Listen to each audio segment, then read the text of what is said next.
नमस्कार दोस्तों आज के इस वीडियो में हम बात करेंगे सुप्रीम कोर्ट की एक रीसेंट जजमेंट का।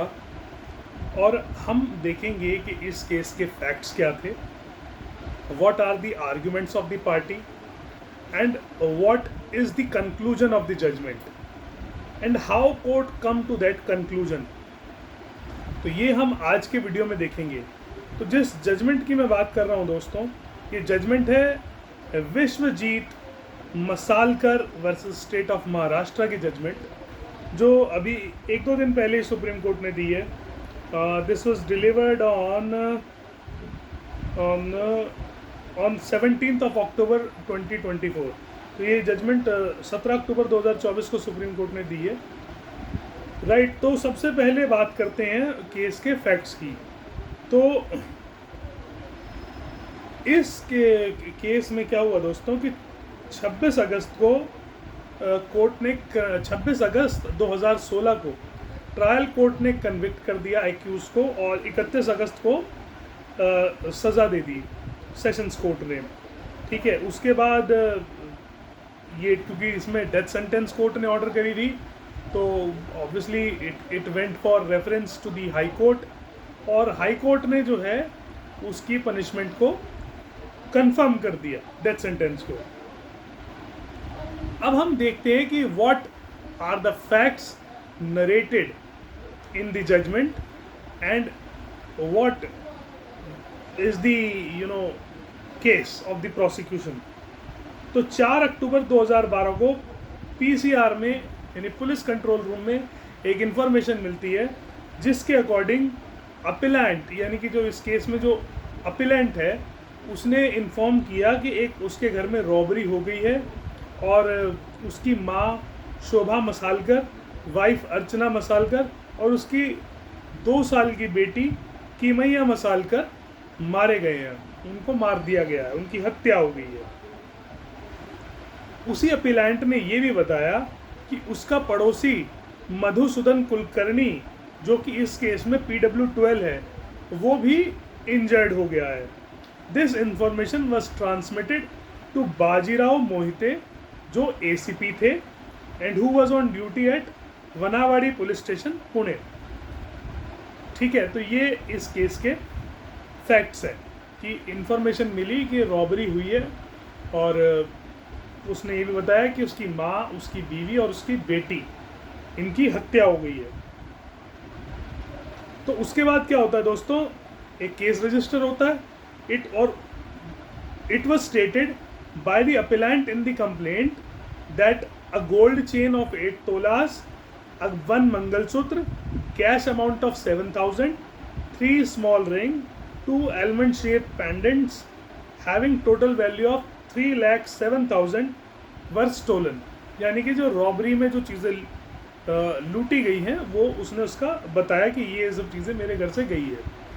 तो जो तीनों डेड बॉडीज़ हैं, they were sent to the postmortem to the hospital, और जो panchnama of the place of incident was recorded by the inspector when he visited the crime scene.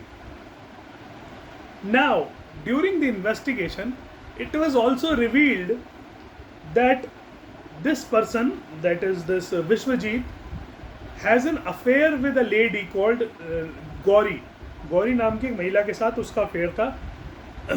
और वो गौरी पुलिस को बताती है कि when she came to know that appellant is going to marry, तो उसने उसकी जो उसकी शादी का प्रस्ताव था वो उसने रिजेक्ट कर दिया।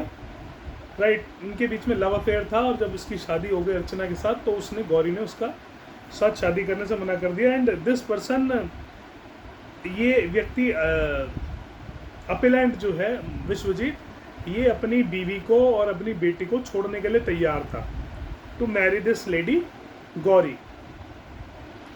और CCTV फुटेज में ये आया कि जो साथ वाला फ्लैट था, वहाँ पे 3:22 पे शोभा मसालकर जा रही है, और उसके कुछ देर बाद ये भी जा रहा है। तो इस व्यक्ति के ऊपर ही, इसी अपीलेंट के ऊपर ही प्रोसिक्यूशन को शक हुआ, पुलिस को शक हुआ। और जो पोस्टमार्टम हुआ था उसमें जो कॉज ऑफ डेथ आया, उसमें बच्ची का जो कॉज ऑफ डेथ आया that is asphyxia due to smothering, यानी कि जो दम घोट के मारने का होता है वो तरीका था। और जो बीवी को और जो वाइफ को उसकी जो डेथ हुई है that is due to shock on the head injury, यानी सर पे कोई चीज़ से इंजरी होने से जो उनको शॉक लगा उससे उनकी डेथ हुई। तो after completion chargesheet was filed and charges were framed, और कोर्ट ने फिर इसको सज़ा दी, नीचे वाली कोर्ट ने, ट्रायल कोर्ट ने। Now let us see what are the arguments of the parties. So the council for this appellant have mainly lead 2-3 arguments and that are very relevant. तो she submits that the जो prosecution का case है वो mainly rest करता है on the evidence of PW12 that is Madhusudan Kulkarni जो injured बताया था, ठीक है। And it would be clear in that his testimony is not sufficient to base the order of conviction. क्यों वो ऐसा कहती हैं इसकी council? She submits that firstly जो मधुसूदन कुलकर्णी हैं उसकी जो 161 की जो स्टेटमेंट रिकॉर्ड करी है पुलिस ने that is recorded after 6 days of the incident, right. और आईओ ने भी इस बात को कंफर्म किया है कि उसकी स्टेटमेंट उसने 6 दिन बाद रिकॉर्ड करी। तो उनका कहना ये है, उसकी काउंसिल का कहना ये है अपीलेंट की, कि ये इंफॉर्मेशन बिलेटेडली रिकॉर्ड की गई है, देर से रिकॉर्ड की गई है, so that is not reliable. That means it is an afterthought or something like that. Right. और जब प्रोसिक्यूशन यानी जब पुलिस ने इस व्यक्ति को इन्फॉर्म कर दिया कि अपीलेंट के अगेंस्ट केस रजिस्टर हो गया, उसके बाद इसकी जो है इंफॉर्मेशन कोर्ट ने पुलिस ने रिकॉर्ड की है। उसके बाद ये मैडम कहती हैं इसकी काउंसिल कि अगर हम मधुसूदन कुलकर्णी की टेस्टिमनी को साइडलाइन कर दें, हटा दें एक बार के लिए, तो जो केस है that becomes the case that is based on circumstantial evidence, right. And जो रिकवरी है और जो वो जो हैमर से जिससे उसने बताया है कि हैमर से मैंने उसको मारा, और वो जो उसकी जो रिकवरी है वो ये कहती that can not be relied on because क्योंकि that was recovered from an open place. She therefore submitted that present appeal deserve to be allowed.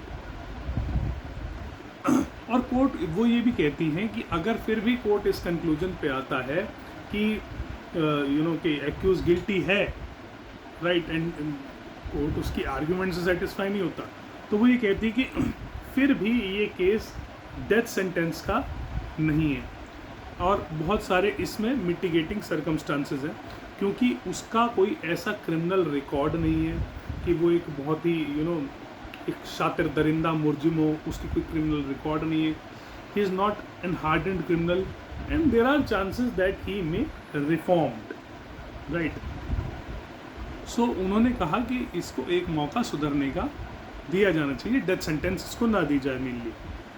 दूसरी तरफ जो स्टेट के काउंसिल है उनकी आर्गुमेंट ये है कि मिस्टर मधुसूदन कुलकर्णी की जो एविडेंस है that is corroborated by other evidences also, and he submits that the hammer used in crime has been recovered on his own statement, यानी कि उसके डिस्क्लोजर पे ये हैमर रिकवर्ड हुआ है, so that is relevant. And he submits that one छेनी is also recovered on the basis of memorandum of appellant, यानी कि उसी के बयान पे, और उसके ब्लड स्टेन क्लोथ्स भी रिकवर हुए हैं वो कहते हैं, एंड इज जो दैट एस्टेब्लिशेस कि ही इज़ द कल्प्रेट। और वो कहते हैं कि मधुसूदन कुलकर्णी की एविडेंस को ज़्यादा इम्पोर्टेंस दी जानी चाहिए। नाउ लेट अस, अब हम आते हैं इसके डिस्कशन पे। सो अब यहाँ जो कोर्ट कहता है, मेनली कोर्ट कहता है कि $1 मिलियन क्वेश्चन ये है that Madhusudan Kulkarni was conscious and oriented as per the history given by the doctor. दोनों डॉक्टरों ने ये कहा है जब वो उसको हॉस्पिटल में लेके गए तो उन्होंने ये कहा कि Madhusudan Kulkarni was oriented and conscious when he was brought to the hospital. तो जो 6 दिन का जो गैप है between the incident and recording of the statement of the injured, this this is not well established by the prosecution. इसकी कोई explanation prosecution ने सही से नहीं दी है. तो यहाँ ये बात जो आईओ ने कहा कि that is basically a lacuna of investigation, right? तो उसकी स्टेटमेंट इमीडिएटली क्यों नहीं रिकॉर्ड की गई. और दूसरी बात, ये जो मधुसूदन व्यक्ति है ये अपनी एग्जामिनेशन में ये भी कहता है कि he do not know that he become unconscious on the spot और on the he gained consciousness in the hospital. But doctor कह रहा है कि जब ये आया था हॉस्पिटल में then he was conscious and oriented. तो now what it leads us to disbelieve his testimony कि इसकी बात में कुछ कॉन्ट्राडिक्शन है ना, तो इसकी बात बिलीव करने लायक नहीं है, राइट. दूसरा जो क्वेश्चन कोर्ट उठाता है वो ये कहता है कि मधुसूदन कुलकर्णी ने ये कहा कि after the incident when he came to his own house, तो उसके पड़ोसी नेबर्स आ गए, राइट, एंड टू कॉल, और उसने उन्हें केवल डॉक्टर को कॉल करने के लिए कहा. एंड ही वुड हैव, अगर उसके साथ वाकई इंसिडेंट हुआ होता then he would have narrated that incident to the neighbors, those who have come to his house. Prosecution ने किसी भी नेबर को गवाह नहीं बनाया, right? That is another lacuna. Not even a single neighbor is examined to corroborate the version of Madhusudan Kulkarni. The appellant, on account of his desire to marry, he fought with Archana and Masalkar to kill them hammer. तो उसकी तीसरी बात जो है दोस्तों वो ये है कि ये जो व्यक्ति है, ये जो मधुसूदन कुलकर्णी है, ये कहता है कि इसने he was in his own house और उसने आवाज़ें सुनी, ये जो इसकी वाइफ की अपीलेंट की जो वाइफ थी अर्चना और उसकी बेटी वो बाहर रो रही थी. So he listen to their hue and cry, उनका रोना पीटना उसने सुना और वो बाहर आया. उसने उनसे पूछा कि क्या हो गया, तो उन्होंने बताया झगड़ा हुआ फलाना ढिमकाना उन्होंने बताया. And then he went to the house और उसने जो है इसको अपनी माँ के पीछे हैमर लेते भागते देखा. And then he fell unconscious, right. तो but he did not identify the hammer, ये भी इम्पॉर्टेंट है.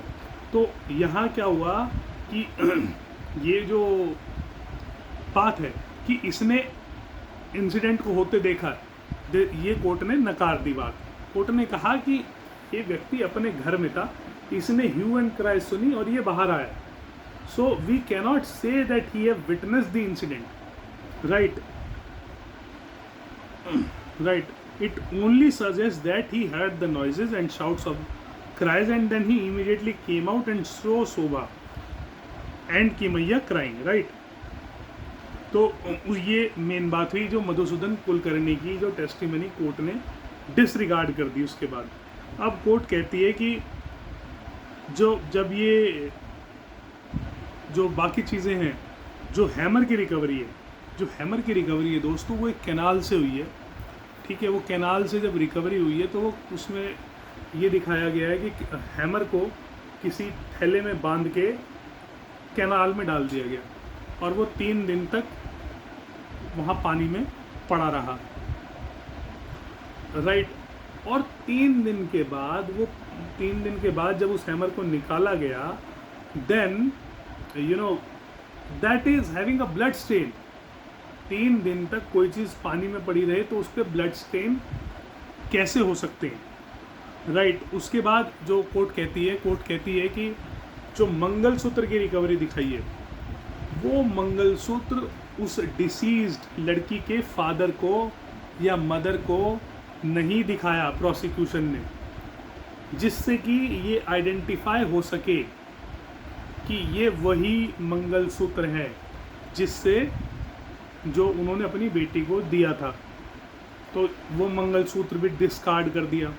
और जो हैमर जो मैंने बताया रिकवर हुआ है, ये हैमर कैनाल से रिकवर हुआ है, and that canal is accessible to all, right. और वहाँ पे जब अपीलेंट को लेके पुलिस पार्टी गई, उससे पहले से कुछ पुलिस वाले मौजूद थे। इसका मतलब ये हुआ कि यू नो वहाँ पे इस चीज़ को तो मतलब कोर्ट पुलिस ने पहले से प्लान कर लिया था कि वहाँ से हमें रिकवरी दिखानी है। तो राइट, तो कहने का मतलब ये है कि इन सब चीज़ों को जो प्रोसिक्यूशन ने बनाई है, जो PW12 मधुसूदन कुलकर्णी था उसको कोर्ट ने डिसरिगार्ड कर दिया, जो हैमर की रिकवरी थी उसे डिसरिगार्ड कर दिया, और जो मंगलसूत्र वगैरह की रिकवरी थी उसे सबको कोर्ट ने डिसरिगार्ड कर दिया। और कोर्ट ने ये कहा कि merely on suspicion, however strong it is, a person can not B convicted in case that is based on circumstantial evidence. तो दोस्तों, मैं उम्मीद करूँगा कि ये वीडियो आपके लिए यूज़फुल होगा। देखने के लिए आपका बहुत बहुत धन्यवाद।